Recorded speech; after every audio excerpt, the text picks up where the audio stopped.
I really didn't expect you to read all of that, but why don't we get started? So as Alan said, my name is Adam Porter, and today I'm going to be talking about some work that I and my colleagues have been doing for the last couple of years, exploring tools and techniques for what we call distributed continuous quality assurance. So as we've heard many times in this conference, modern systems under lots of different measures, or any measure, are getting bigger and bigger and more complex. So we see systems now that run on numerous platform, compiler, and library combinations. They've got tens, hundreds, even thousands of configuration options. They get evolved in a pretty rapid cycle by sometimes geographically distributed development teams. We've got, they run on top of other frequently changing systems, and they have not just one definition of quality. It's not just functional testing, but lots of different things: performance, reliability, compilation time, memory footprint, lots of different things. So I hope I'm giving you a sense that for a lot of systems that we're seeing out there now, it's pretty chaotic. It's a pretty difficult problem to do QA, and it's not just one system that we're often looking at, but maybe you can think of it as a sort of vast web of partially interconnected, rapidly changing systems. So the question that we're looking at is, well, how do you even think about QA? How do you do QA for systems like this? Let's talk about some typical things that we see people doing in various projects that I've been involved with or talked to. So you get developers check out code, make changes locally, and then perform some kind of QA on their local copy, whatever they have available. They've got one Linux box, one Mac box, and that's what they do. And then they check this stuff back in. Sometimes we've got continuous integration built-in test servers that are typically looking at the freshest, latest copy of the system, so CDS head. If this is being done by multiple machines, they're often uncoordinated. Okay, you have different machines doing various things, but they're not really talking to each other. So overall, what you see is there is lots of QA being done. There's lots of effort being expended, but we still have systems that break out of the box. They don't compile. They too many bugs escape to the field. We still get late integration surprises and all kinds of things like that. So looking at these kinds of processes, we're asking ourselves, what's not so good about them? Where can we improve these processes? And we see a couple contributors to failure there. So we see a lot of QA being done under the lamppost, right? Just for the most readily available platforms and just in default configurations.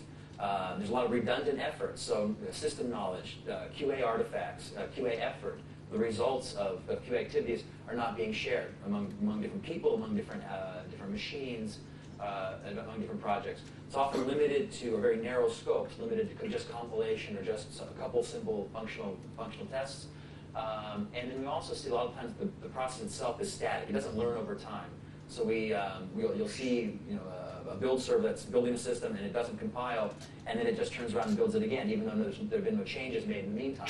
So there's just a lot of sort of spinning your wheels in certain areas where we might want to use that information to say, well, I already know that configuration doesn't work. Why don't we go find something else to look at where we really need more information? Okay. Okay. So sort of a general assessment. We've got QA processes that work reasonably well, but typically they work well for a very few things on a very thin slice of the system. Okay. But in the rest of the system, you've got big deficiencies, and developers have built up blind spots in terms of how their system performs, and they don't really know enough about their system. So you've got large portions of the system space that go unexplored. Because of this, developers, when they change a line of code, they're not always even really sure what's going to happen. Okay, because there's lots of different configurations or different setups in which they really can't predict what's going to happen. Likewise, it's hard to interpret from the field failure reports and feedback. So this is the situation that we see, and our approach to dealing with this, like a couple of the other talks we've seen in this last few days, is what we call distributed continuous quality assurance, so DCQA. So our idea is to sort of redesign QA processes so they're run around the world, around the clock, on powerful virtual computing grids, where a grid might be run directly on end-user machines for some things. It might be on all the computers you can get on a company-wide intranet. It might be stuff run on a dedicated computing cluster. Any of those things work for us in terms of our grid here. And our general approach then to sort of redesigning these processes is to sort of take some high-level job, chop it up into millions of little pieces, and then hopefully we can intelligently distribute those pieces to remote clients wherever we can find them. Okay? So we'll send out these little partial sub-jobs or tasks to clients. They'll execute them, give us the results back, and we'll hopefully have some way of merging those partial results together to try to complete the overall analysis. So that's our general model, and we're going to be playing with ideas about or looking at how well that model works and what we can do with that model. Some of the reasons why we want to do this, obviously, massive parallelization. We want to do lots more QA. We want to do it faster. We want to do QA at a much broader scale. We want greater access to resources and environments that may not be available to a single developer. Okay, especially think like open source systems. You often have developers with a limited set of resources under their direct control, but the system still runs on lots of other things. So how does that developer know that their changes work, okay, on other resources they don't have? And then finally, what we'd like to do is hopefully to coordinate the effort of all these different QA players so that we can do more sophisticated things. Okay, we can do much more interesting processes by working together on the problem. Okay, so in the rest of the talk, we'll talk a little bit about what we're doing here, and some of the themes you'll see over and over again are we want to leverage developer and application community resources. Okay, we want to maximize task and resource diversity. We want to opportunistically divide and conquer the QA analysis. We've got large problems, big problems. We want to chop them up and take a little piece at a time, not necessarily trying to do a perfect job every time. We want to coordinate these different the different efforts that we have and steer the process to improve efficiency and effectiveness. And where we can, we like to gather information proactively. So we don't want to be just looking necessarily at the current version of the system and giving you a sort of a one-bit, yes, things work, no, things don't, but trying to sort of also say things like, well, what can I learn about the system today that will set me up to answer some questions I'm going to need to answer tomorrow or a week from now? Okay, we've been doing this work with a lot of other folks. We got collaborators at Vanderbilt, Georgia Tech, Nebraska, the National Institute of Statistical Sciences, and lots of folks at the University of Maryland. And many of you have at least heard Sandro talking in the audience here. So he's here today. Okay, so the rest of the talks are divided into three pieces. I'm going to give a little bit of a very high-level overview of a project we call SCOAL. It's an infrastructure and an approach for implementing DCQA processes. Then what I'll do is I'll talk a little bit about how we use this infrastructure to do what we hopefully are cool things in terms of QA across large configuration spaces. And then I'll just have a short wrap-up on some conclusions and future work ideas. Okay, notionally now, here's our SCOAL servers on our left, and our clients wherever they are out there on the right.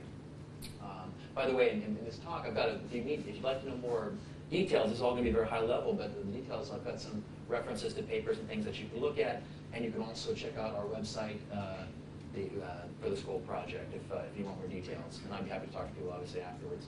Okay, so what we do, clients register, and they get a piece of software from us that we call the client kit. They install that client kit, and then periodically that client kit, or whenever the client decides that they're free, that client calls back to the server and says, hey, I'm here, I'm free, do you have some work you'd like me to do? Okay. At that point, our SCOAL server is going to look at, what problem are we trying to solve? What parts of the problem have we already done? What's left to be done? What sort of rules and other things have the QA engineers set up?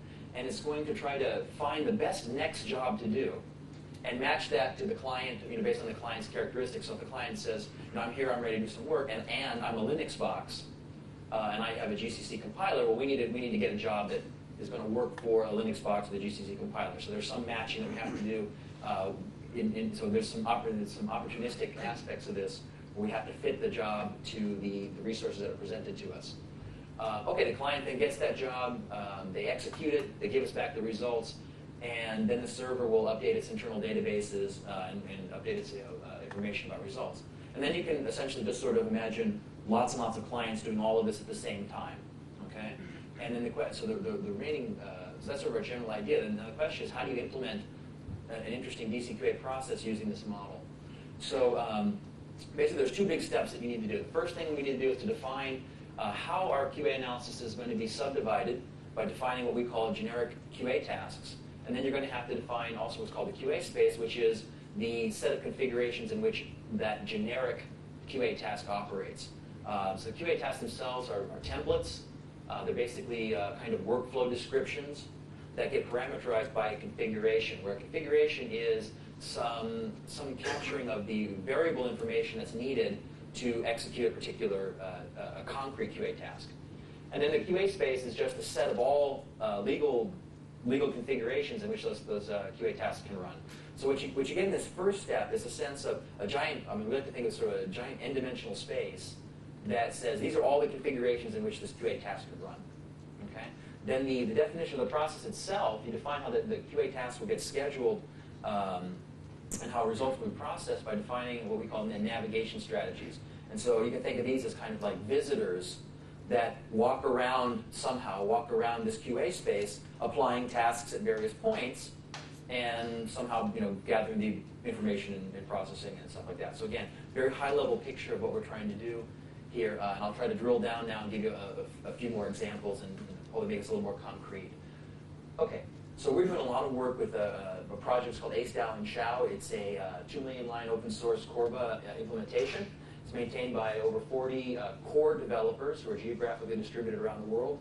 It's open source. There are lots of people also sending in little patches here and there, but there's most about 40 or so is the core group. About 20,000 users worldwide. It's a product line architecture, the way it's set up. It's got over 500 configuration options. It's intended to run over dozens of OS and compiler combinations. But when they're doing when they're in sort of peak moments, they've got over 200 CBS commits a week, so it's sort of like 1 an hour constantly. And for them, quality means a lot of things. It's not just correctness. It's various quality of service measurements. It's memory footprint, compilation time, et cetera, et cetera. So we want to keep that in mind. And we've been beginning to use Skoll to essentially set up a continuous build and integration and test service for ACE and DAO. Okay, and I'll just give we're just beginning that, but let me give you sort of a partial picture of how we do that. So remember, I said the first thing we need to do is define a QA space. So we go through and we define things like the operating system on which the system needs to run. There's certain internal things, static compile time options. There's DAO has minimum Corba. There are runtime options, various kinds of policies, various kinds of optimizations, and what levels they can be set at. There's at ACE, DAO, and the Chow components, which versions we want to put together. We have options that talk about whether or not you can run a test in a particular configuration, because some tests are meant to run in certain configurations and they're not allowed to run in other ones, and we don't want to deploy, obviously, work that tests that can't run or not intended to run in certain configurations. We don't want to deploy those to a client. Finally, if you look at this, again, sort of n different options and a whole bunch of different settings, and a configuration can be sort of any one of those. Some of these are not legal though. Okay, and some options cannot coexist. Some option settings can't coexist with other option settings. So we have also constraints. So here we have if DAO has AMI, which is asynchronous message invocation support, that's turned on. You must not be in a configuration in which DAO has minimum Corba. Okay, so the AMI stuff needs more than the minimum Corba implementation. So a configuration in which DAO has AMI and DAO has minimum Corba would be illegal, and we don't want to look at that. And then there are also ones about tests and stuff like that we talked about before. Okay, so we've got a QA space. Now, let's give you an example of a generic QA task. So basically what this is a kind of workflow of services. And these services are provided by that client kit we talked earlier. So we sort of give this service-oriented architecture kind of thing, which is the client kit. And then the QA task will essentially call services that have been already deployed on the client side. So we've got some that are built in, turn a logger on, do a CBS download, upload the results back to us. Some of those are built in. Most of the interesting things have to be provided by the project itself, though. Okay, so if you have a multi-platform system and you want us to build it on different platforms, you've got to give us the build files, the make files, whatever it is, so we can do that. Okay, the configure scripts and things like that. Okay, and then just a simple example of one where we have like a run test suite task.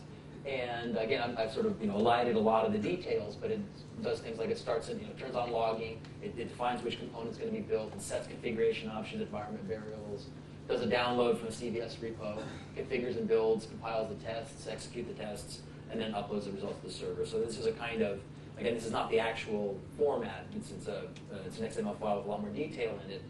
But just to give you a sort of an overall feel, that's the kind of things that we do. Okay, so now we've got a QA space, and we've got tasks to apply in that QA space. And the next question is, in what order, how does this all get put together?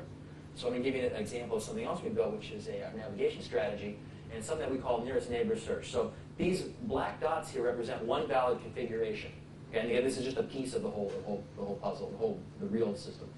And then what I've done here is I've drawn an arc between every two configurations, or so any two configurations that differ in the setting or the value of exactly one option setting in the configuration have an arc between them. Okay, so this configuration, if it has k options, k minus 1 are exactly the same as this one, and one of them is different.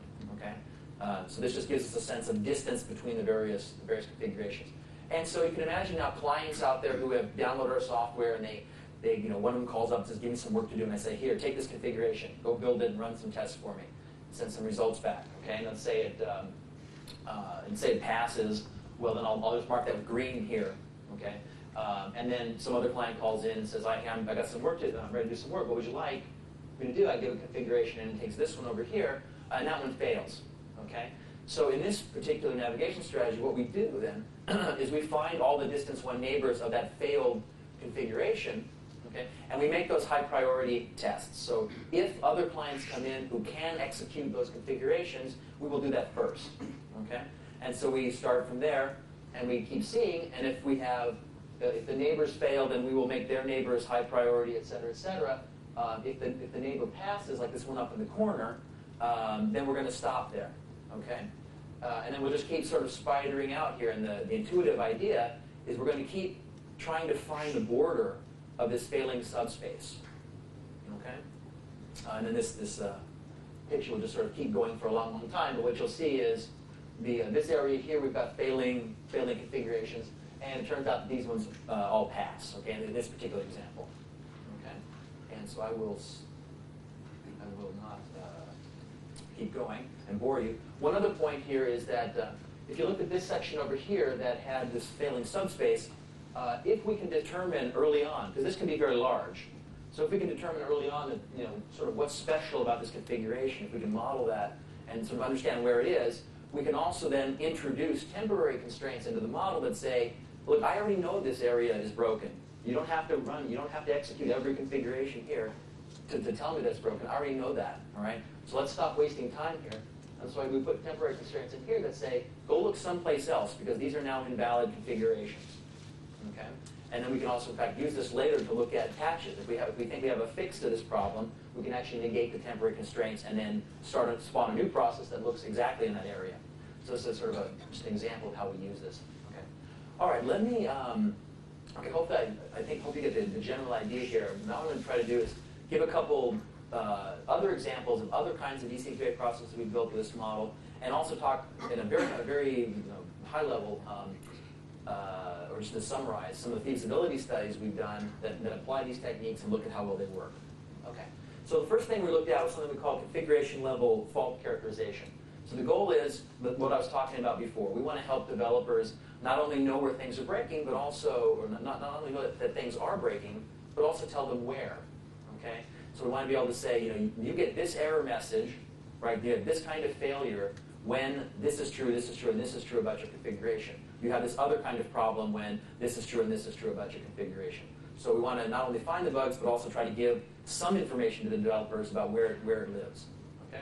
Our approach then, that we're going to talk about in this stage, is to strategically sample the QA space, to test for subspaces where bad things are happening, where compilation fails, where regression tests fail, things like that. And then we're going to take that data, and we're going to feed that to some learning algorithms, AI-type machine learning algorithms, and we're going to try to learn that information. What specific settings of the options explain where this fault is, or can we do that? Okay, so our sampling strategy, our goals here is to try to maximize coverage of the various option setting combinations while minimizing the number of configurations tested. So the point here is that at a certain point, these configuration spaces start to get very large very fast, okay? And you just can't do everything. So in this particular example here, we're going to try to come up with a way to try to really cut down the amount of work that we're going to do. And then our question is, well, does this still give us good characterizations? Does it still help developers find what the problem is? Okay, so our approach is to compute a test schedule using something called the T-way covering array. And in English, a T-way covering array is just a set of configurations in which all ordered T-tuples of the option settings appear at least once in the test schedule. So let's take a simple example where T is 2. All right, so what I want to do is I want to make sure that when I'm done with running all my tests, I have tested for every 2 options, every combination of the option settings has appeared at least once. So let's take a simple little system here I've got 3 options, 01, 02, and 03. They have 3 settings each, 0, 1, and 2. And what you'll notice here with these 9 configurations, so reading, this is 1 configuration, 2 configurations, 3, etc. If you look at options 1 and option 2, okay, you'll see that we've got all combinations of the option settings, 0, 0, 0, 1, 0, 2, 1, 0, 1, 1, 1, 2, 2, 0, 2, 1, 2, 2. Now look at, let's try 02 and 03. The same thing is true. 0, 0, 0, 1, 0, 2, 1, 0, 1, 1, 1, 2, 2, 0, 2, 1, 2, 2. Same thing is true about 01 and 03, but it was harder to show in PowerPoint. And so what this says here is that instead of looking at 27 configurations, which is the total number that you have here in the space, we're only going to look at 9. Okay? And the thing that we know about this 9 is at least we've covered the two-way combinations. All right. So that's our test schedule. We're going to give that to the various clients as they appear. We're going to get the data back. Now we're going to ask the question, can I figure out what's special about these failing, or if there's anything special about these failing subspaces that I can tell the developers. And we use something, for this work, we use something called classification trees. Really, it doesn't matter. There are a whole bunch of different algorithms that you could use. This is just one we happen to pick that's well known and has some nice properties. We applied this again to Ace and Dow and Chow. The scenario is, want to know, do all the regression tests pass across the entire configuration space? We built a small configuration, smallish configuration space. Had about 40,000 valid configurations. It included 10 compile time options with 12 constraints, 96 test options with 120 constraints, 6 runtime options with no constraints, 2 operating systems. You add up all the combinations, you got about 40,000 here. We looked at 2 navigation strategies, the nearest neighbor, which is the first one I showed you, and this last one based on these two-way covering arrays. We applied this to one stable release of Ace Dow Chow, running on a computing cluster we have at Maryland with 120 CPUs, and we just let the thing run and looked at the, looked at citizens and saw what happened. You do this exhaustively, not including compile time, but just running the tests. It takes about 19,000 CPU hours. Doing it with the nearest neighbor approach, again, spread out over all the machines, we could do it in about 7-8 days. Using the covering array approach, though, if we only want two-way covering arrays, we can do that with only 116 configurations, which is about 99.4% reduction. If we want 3-way combinations, we can get down to 90 or down to 98% savings. 4-way and 5-way, we're still at about 82%. Once we start getting up to 6-way covering arrays, then life gets a little hectic, and we start sort of approaching what the full space looks like. But in any event, these schedules give us a controlled way of looking at the configuration space, and they're much smaller than doing the exhaustive job. So we have lots of different results from this. We found 89 possibly option-related failures, 40 on Linux, 49 on Windows. Interesting point is the models that we built, even using just two-way covering arrays, using just only 116 configurations, were nearly as good as the ones we got from the exhaustive data.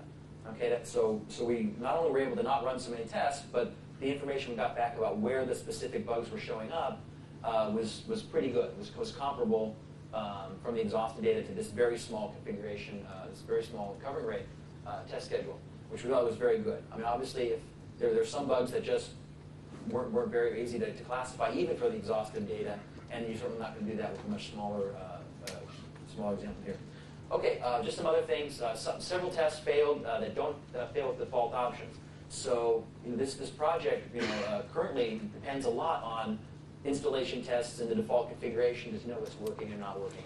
And obvious thing, we run the test and we say, well, you got lots of problems that are not in your default configuration, and you need to look at those too.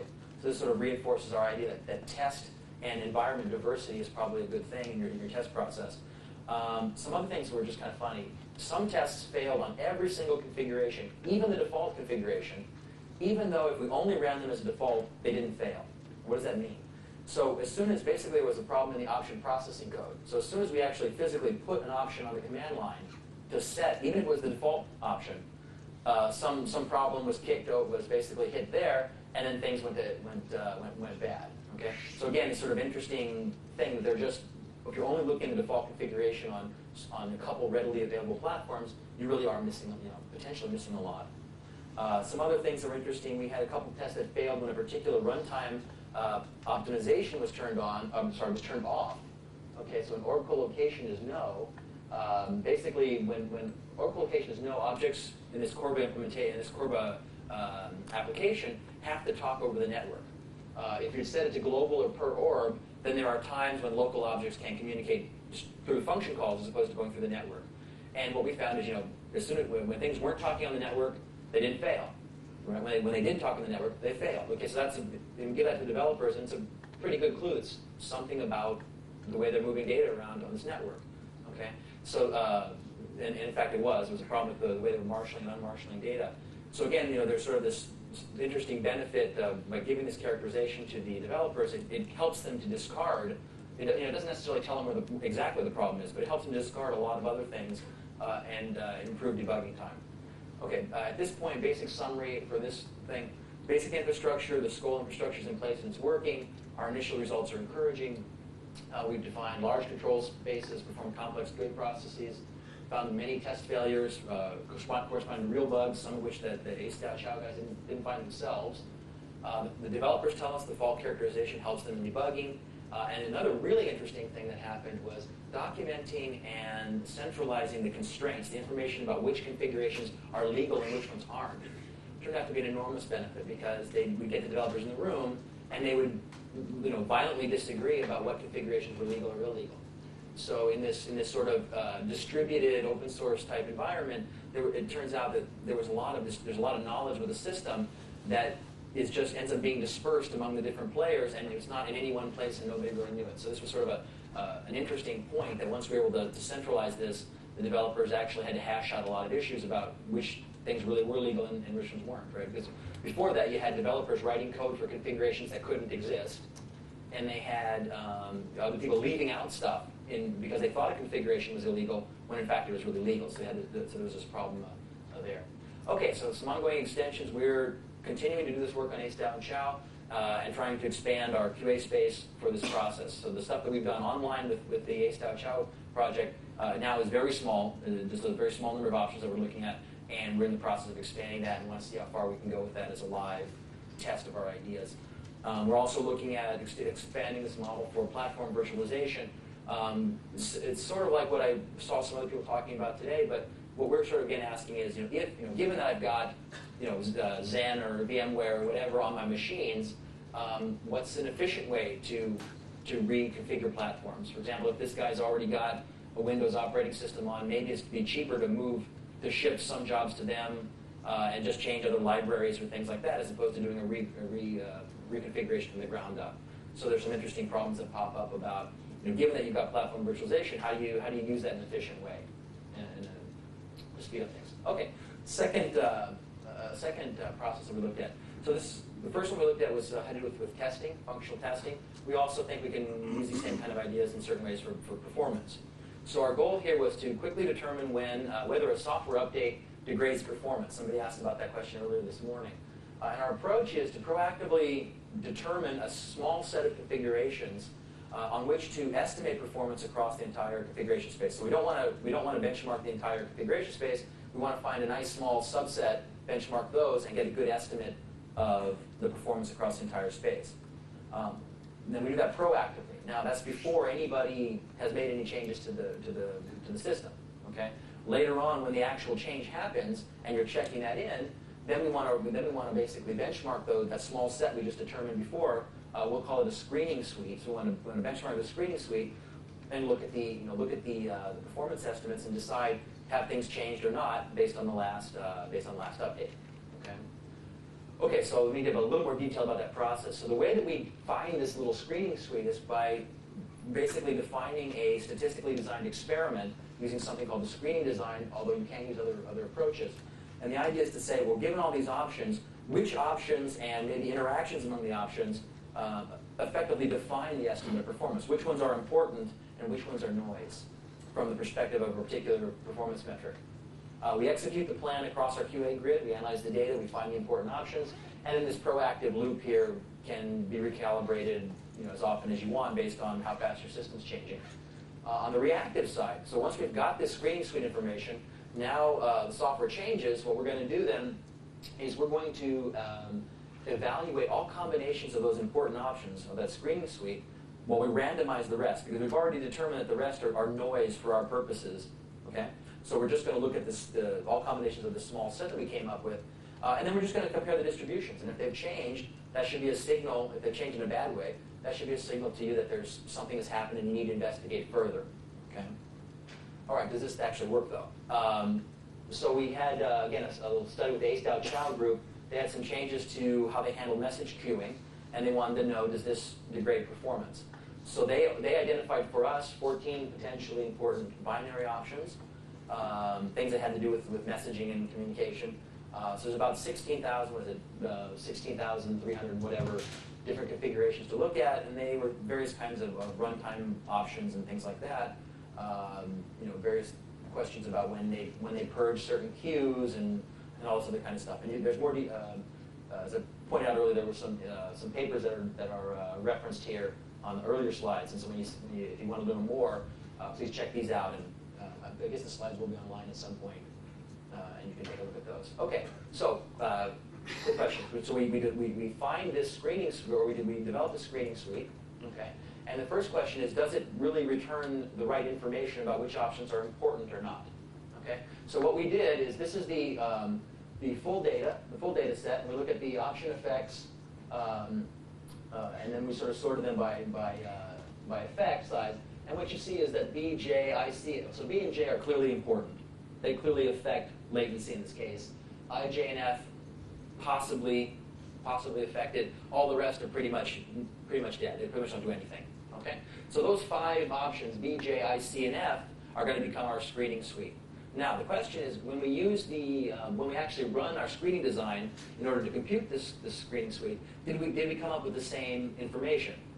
And what we have here then is the outcome of running just 128 carefully chosen configurations as part of our experiment or screening design. And what we find is, in fact, B, J, I, C, and F show up as having the right levels of importance, just like we thought. And again, we did this instead of running 380 configurations. We did that with just 128. So it's a highly efficient, statistically based process for coming up with these options. And then this gives us a sense that that part of the approach worked. Okay. Now the idea then was, well, when the software changes, we're gonna benchmark just those 32 combinations of the screening suite.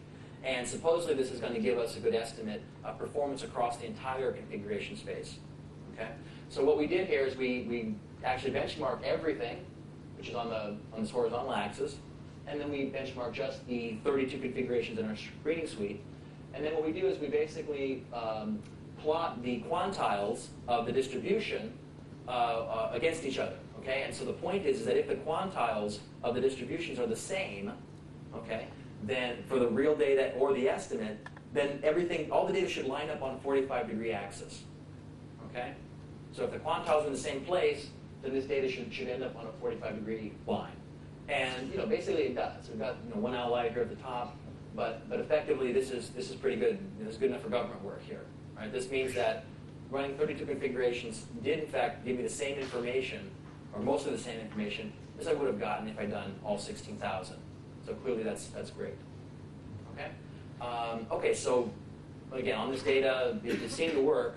So then what we did is we applied it to an actual evolving system. So we went back to the engEDU system.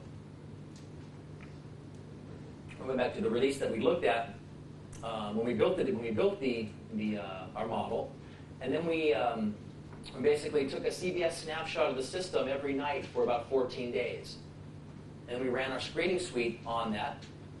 And what we plotted here then is the performance distribution, the actual performance distribution of the, actually this is the full data here. This shows us the actual distribution of the full data across these 14 days. And what you see then is the first 2 days, if we sort of assume that this is the baseline, third, fourth, and fifth day, latency starts to creep up, which is bad, okay? And then the 6th day, things really go haywire. Okay. Applying our approach, what we found was a couple things we found out. Developers in their records noticed the deviation just on this day and not before. And in fact, they only noticed it because they got lots of irate emails and phone calls and stuff like that.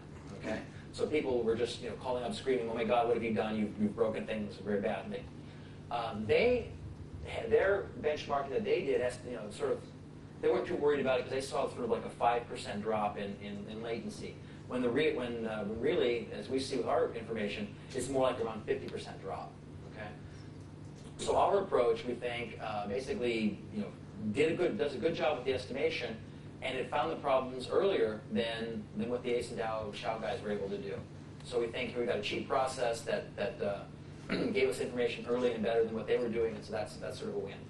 Overall, a summary of this part, we've got, we think the reliable effects screening process is an efficient, effective, repeatable approach to estimating the performance impact of software updates. In this case, it was effective in finding actual degradations in real data. A very interesting thing from our perspective is that it actually cut the benchmarking work by a factor of 1,000.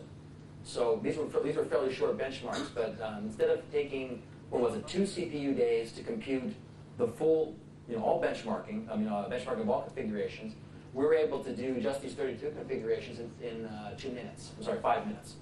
5 minutes. So now this process goes from being, because we did the hard work up front of finding the right important options, this thing goes from something that's like a special deal that you got to set up for 2 days worth of work to something that's fast enough to be part of the check-in process. And again, that's something that we think we really want to push this idea of doing things proactively so that you can get a nice time-bounded answer to QA questions when you really want them. Okay, and so this is sort of our first example of doing that. We're really happy about that. Okay, ongoing extensions. We're working with some statisticians. We've come up with a new experimental design process called Pooled ANOVA, which we think will be better than the screen designs, a little safer and fewer assumptions. We're also looking at things like where we've got these sort of multi-tiered component-based systems. We often find that in order to get some outcome, setting an option at level 3 also requires you to do something else at level 1 or level 2. And often these, since these components are often built by different people, the application guys that are integrating this stuff don't know that. Okay, so we want to use a similar kind of process to sort of look for interactions across these layers. So you can sort of think about this as a kind of configuration advice kind of system that we're starting to want to play with that idea. Okay, last little piece is something called code level fault modeling. And this is something that's, before we were talking about in our first little process, we were talking about configuration-related problems. Here we're going to try to get down into the code itself.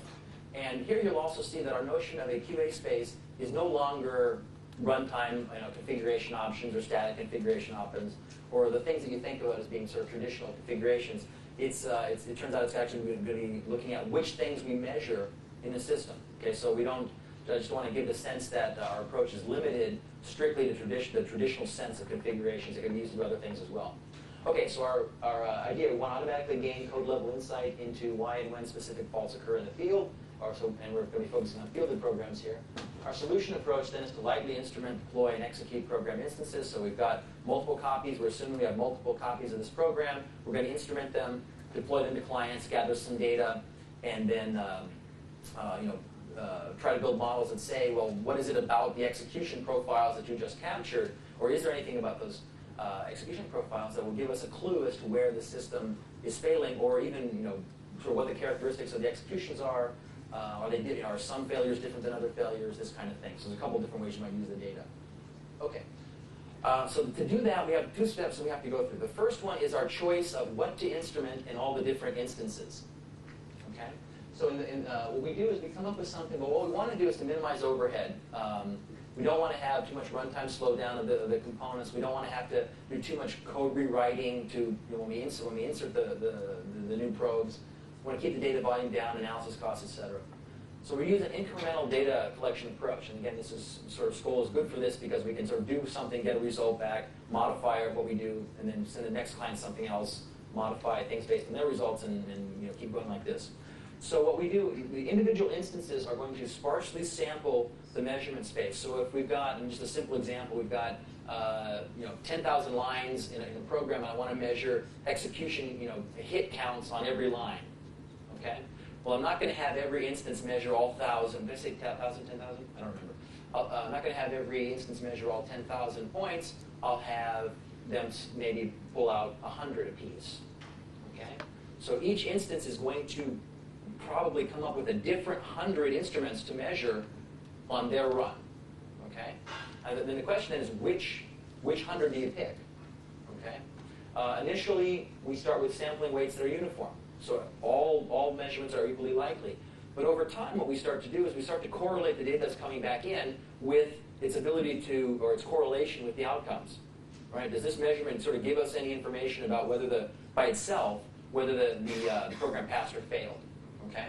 And the ones that start to show over time some connection to passing and failing, we're going to up their weights. We're going to adjust their weights up, make them more likely to be picked in the future, and then hopefully the things that don't tell you anything will eventually sort of go by the wayside, and that set of 100 instruments that we're picking in each instance will start being more and more reflective of the things that really matter. Okay. And another important point here is that in order to do this, there's no free lunch. We typically have to make a trade-off between the amount of stuff we capture about from each individual instance with the number of instances we observe. So if the more you want to sort of compress the amount of data captured per instance, the more instances you're going to need to observe. Okay. Now, what we end up when we do this adaptive sampling approach I just talked about is we end up with a data set that's pretty much all empty. Right? It's very sparse. So you've thrown away 90, 95, 99% of the data, and that doesn't really work very well with most learning algorithms. So we developed a new learning algorithm called association trees. I'm not going to go through all the details of that, but just kind of sketch it out for you. We basically look at each measurement, and we discretize it. Right now we're looking at just two parts. So we have a high and a low. So if the measurement, let's say this measurement M is less than K, then the data for that instance was low. If the measurement M comes back as being greater than or equal to K, then that measurement is considered high, right? So we're just taking our integer data or real data, whatever it is, and turning it into two items, low or high in this case. So in this case, if the measurement was low, with M was less than K, then low is considered to be present, and high is considered to be missing. If M was greater than or equal to K, then high is present, and low is missing. And if we didn't measure M in this run, then both are missing. Okay? So now we're sort of turning this data into a set of items that we can look at using traditional data mining algorithms, using something called the a priori algorithm. And this is the kind of stuff where you sort of say when people go to the store and they buy peanut butter, they often buy jelly, right? And if they buy peanut butter and jelly, they often buy bread or something like that. So we're sort of transforming the data into a slightly different version of it, and then applying this data mining algorithm to it. And the nice thing about this is that this then allows us to make predictions about whether a particular run passed or failed, even though most of the data is missing and individual instances have different things measured. Okay, which is that tends to be a problem for other kinds of techniques. And then you can use this data for things like you can just analyze the rules directly to see, where in the code what things are sort of correlated with failure in itself, and that might give us some clues for debugging. And we're also looking at new applications where, for example, we use these models. So a system fails in the field, and we're going to build a model of that failure, and then try to use it as a kind of lightweight test oracle back in-house. We're going to run lots of tests on the copy of our own copy of the program, and sort of try to ask, when does the test case in-house look like that failure we saw out in the field? Okay, so there's some different kinds of ideas that we're looking at. All right. To play with this idea, we had to set up a little feasibility study. We used a system called the Java Bytecode Analyzer, or Java. It's about 60,000 lines of code, 400 classes, 300 methods. We have about 707 test cases that comprise some test cases we made up and some actual user programs. So this is a code analysis system. So its input or the test cases are actual programs. And we've got a mix of artificial and real programs. So these are test cases. There are 14 different versions of the system. Half of them have one fault piece in them. The other ones have some combination, 2, 3, 4, 5, 6, or whatever. And these are actually actual bugs that came about during the development of the system. But we just sort of pulled those out and then created new versions with them. Again, we ran this process across a 120 CPU grid, and for comparison, we looked at standard classification techniques when we actually measured everything. Okay, and those techniques basically build perfect models. So the standard we're sort of up against is something that does perfect modeling if you give it all the data.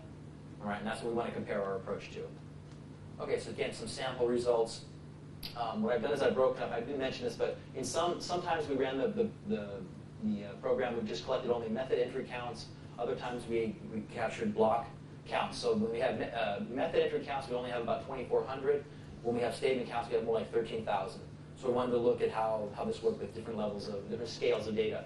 And what you see here, if we look at one thing I guess I didn't tell you also, is what our association tree technique will predict. We think this run is going to fail, we think this run is going to pass, or I don't know. Okay? So because sometimes we just don't have all the data, obviously we don't have all the data instrumented because we did that on purpose. Sometimes we're not going to be able to make a prediction. So coverage is our measure of how many times we make a prediction. So what we see here is, on the method counts versus the coverage stuff, we have 85 to 90% coverage. So a reasonable amount of time, but not always, we can make a prediction, but there are times when we just don't have enough information, and we have to throw up our hands and say, I don't know. Based on when we could make a prediction, we see our misclassification rates, false positives and false negatives, are pretty much near zero. Okay, although in this case, the false negatives sometimes crept up a little bit. But in any event, we got, I would say, good models here. And again, given that the exhaustive ones are perfect, this is reasonably close, and we do it at a greatly reduced cost. So each individual instance here instrumented about 5 to 8% of the total data. We ran about 4 times as many observations with this thing as we did with the exhaustive data. So basically, for about 20% of the total, 20 to 30% of the total cost, we were able to build pretty good models that tell us something about which executions are failing and why. Okay. Summary. So our preliminary results, we've created highly effective models at a greatly reduced cost, which is really what we were trying to do. Our key issue here was cost. The data, or this approach, seemed to scale well to, from the low-level method counts, so sort of the high-level method counts to the lower-level statement data, and that seemed promising if we want to go to bigger and bigger systems. A lot of extensions and ideas in the works. In particular, we want to look at how much can we reduce the overhead on each instance, right? How much can we get that near zero, and still come up with good models. We're also currently writing up some new stuff on new utility functions. So right now, what we do is when a measurement is predictive of failure or passing, we bump up its weight. But some of those measurements are expensive. Some of those are in hot paths in the program. Other ones are not in hot paths in the program. What we'd like to do is look at some combination where we sort of ask for the best metrics or the best measurements from a cost-benefit perspective rather than just a benefit perspective. And we've got some data on that now, and that's starting to look really good. And we have some other ideas. Well, if you're fixed cost sampling, if you're willing to give up 1% of overhead, and you'll let the number of instruments range, what can we do? So we have some different ideas there. And again, we're looking at new applications. I mentioned earlier this idea of a lightweight test oracle. If we've got failures in the field, and we sort of don't know how to recreate them, can we use this kind of idea of this modeling idea to sort of compare failures in the field to known test cases that we have, and maybe try to get some idea if we have anything that looks like these failures that people are seeing in the field. Also, we can look at not just pass or fail, but multiple fails, multiple failures with other kinds of information, exceptions thrown, error messages, some other kinds of stuff, and do some more complicated fault modeling. Okay, so that's pretty much the set of processes that I had that we looked at and some of our results. And then I'm going to just give you one little slide on some future work ideas. So in particular, one of the reasons that I'm here today is I'd like to talk to people and hear if you have systems that we might be able to look at and play with and try to apply some of our ideas to. So we've done a lot of work with this Corpus system, but again, it's still just one system. And we did some stuff with Java, so that's sort of the second system. But we really are looking for other people that might want to collaborate on this stuff. New ideas, new problem classes. We want to look at things about performance and robustness optimization. So the same idea of doing experimental, sort of these giant distributed experiments should allow us to also build up information about performance, robustness, and lots of other things. Possibly some ideas on configuration advice, looking at lots of different configurations, and maybe even delivering to a client or to a user a piece of software that would tell them, we don't know the right configuration for you, but based on what we've seen, these are some of the key things you should look at, and here's a piece of software that will help you run your own optimization experiment, for example. Right now we're more at the higher level control layer here. We'd also like to see if this idea could be pushed down, for example, into test generation. So one of my colleagues at the University of Maryland, Atif Memon, has done some work where he's got essentially an AI planner type approach that generates test cases for GUIs. Okay, so maybe we can use our ideas to say, well, you've sort of you've looked hard at these kinds of events in your GUI, but you haven't looked hard at these kind of events yet. Let's look at those. So maybe there's some way to integrate our ideas. Right now, our QA tasks are limited to things that can run on one machine. We're sort of investigating ideas about how we can get multiple clients involved in sort of distributed testing kind of ideas, still under this whole framework.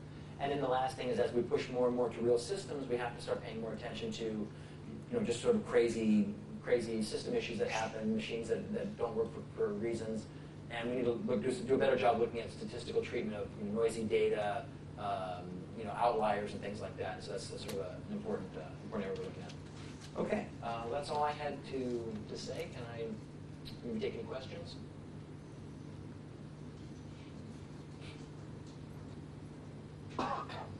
Hi, I'm Xavier Gréan from CERN.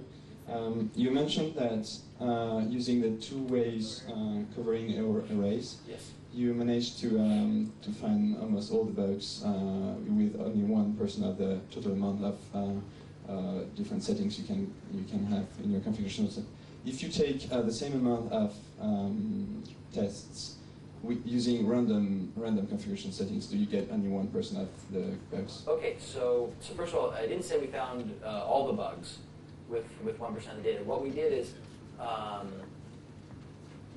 what is the right word here? We looked at things that might be related to configuration options. So what we actually did were things that failed to say one time in 20 million or 20,000 configurations, whatever that was, 60,000 configurations. That really can't be related to the solely, or we can't tell that's related to the configurations themselves. Okay, that could just be an intermittent failure or something else. So we actually had a cutoff at about, I think it was like 2% or something. If 2% of the runs failed, then we consider that a possibly option-related failure. Okay, so there's some things that if there's sort of random failures that happen, whenever. You're not going to find that you may not even find it with the full data set, frankly, but you're certainly not going to find it with high probability. You're not going to find it with the reduced set. So it's really for and the other thing is, problems that are related to configurations themselves should show up a little more often than once in a million. Okay, at least in terms of the things that we can detect. Okay, so it's not that we found all possible bugs, but of the 89 or so that showed up in one or I can't remember, it was 2% of the runs. Those are the ones we looked at. Okay, and those ones we did well with the smaller carbon rates. Okay. Hi. Ben Mansell, Zeus Technology. As part of our test framework, we use quite a simple version of the configuration you're speaking about. Just it's all pairs. So we've got thousands of configuration options for our software, and we split that down using just to test different pairs of configurations. Right. And it gets down to a manageable set of tests. Right. And that's great, and it finds lots of obscure corner cases. Right. But the problem is when we get a test failure, we've got this test run with this maybe 30 different configuration options, and we've got no idea which of those configuration options caused the failure. And you spoke a bit about your optimization of the failures to find out which configuration options caused the failure. How well does that work? Does it narrow it down to? So the issue here is if you have failures that really are due to the setting of two options, okay, and if you get a couple examples of those two options, okay, you may be able to say, boy, when these options are present, we see the faults, and when they're not present, we don't see them. And so we use those classification trees to do that. Okay, so we actually use a machine learning algorithm that looks through and says, what of the data, at least from the data that I have, can I find things that if I flip an option or two options or whatever it is, the fault goes away, right? But if it comes back, then I see the fault, and that's really what these machine learning algorithms try to do, try to match the characteristics of that data to the outcome. Now, if that's not enough, you might be able to use the nearest neighbor idea we had before, so given that you know where the failure is after you've run your combination, your combinatorial testing, you can then start with the failures that you see, and then start systematically jiggling those options to see, well, at what point does it go away? Okay. You have a test run that you're just to get one of the configuration sets that fails. So is it likely that then we'll need to move to doing, instead of just doing pairs, doing three-way to get more failures to narrow it down? So again, I think you have to make some assumptions about what kinds of bugs you're trying to find. So let's say that you have two-way. You say, I want to find bugs that are caused by two-way combinations. Well, if you run three-way combinations as your test suite, okay, you're actually probably going to get more examples of all the two-way combinations, and that tends to lead to a better ability to discern what the problems are. Okay. Now, if the problem is a four-way problem, right, you might or might not see it.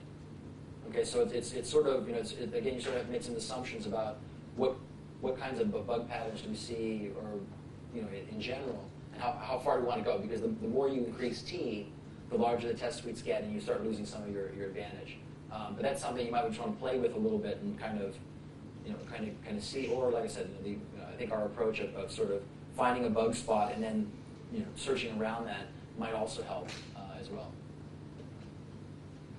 Hi, Eric Wilkie over here. I really like what you're doing to track the performance profile of an application over multiple versions, but with the distributed and potentially many machine configurations, how do you reconcile the performance numbers across different runs? I mean, you couldn't guarantee in the grid that you have the same machines or the same right. things running. The only thing you can do there is try to run more and get a well, there's two things you can do. One is to try to run more and essentially spread out the machine differences across the different configurations. So you don't get one observation per configuration, but maybe multiple ones. Okay. So earlier today, the woman from Google talked about having like 5 runs of a test case, and making sure you get a little more statistical sampling there. Okay. That's one thing you can do. The other thing is if you know that certain certain platforms are just very different than others, you may just want to separate these into sub-experiments and do them separately. And again, if you know from your experience that those things are already so different, there's no value in comparing them directly, that's probably a good thing to do. Did the existing experiments take that into account, or did you have similar machines? No, in this case we had similar machines. We had, this was our computing cluster that we'd set up with, so we have this, basically 120 Dell boxes, in a rack, and they can be, some are running Windows, some are running Linux. But within a particular operating system, they're more or less the same. Even though there were some differences, but they were essentially the same. Curtis Poe, Pearl Foundation. With you running this code in so many boxes, what about the security implications, both malicious and accidental? Yeah, honestly, what security problems? We really haven't concerned ourselves too much with this at that point. I mean, it's clear to us that as we go to more projects and more real situations, we're going to have to do that. But really, as a research project, at this point, our initial concern is, do the ideas work at all? And then we're going to have to get to some of the security things later. So some ideas we've been playing with is, like I mentioned, we're starting to look at platform virtualization for some things where we can run our programs essentially in some sandboxes effectively. But for some of the stuff like the code level fault monitoring that you really want to do at the user level, at the end users, at that point it's volunteer computing, and it's just like if I don't know, if the Martians from SETI at home did something malicious to the code just that we couldn't find them, you've really sort of given that up already. But so anyway, that's not really where we're focusing on, but we clearly need to spend some time thinking about that as we go forward. But we haven't really, it's really not part of our model at the moment.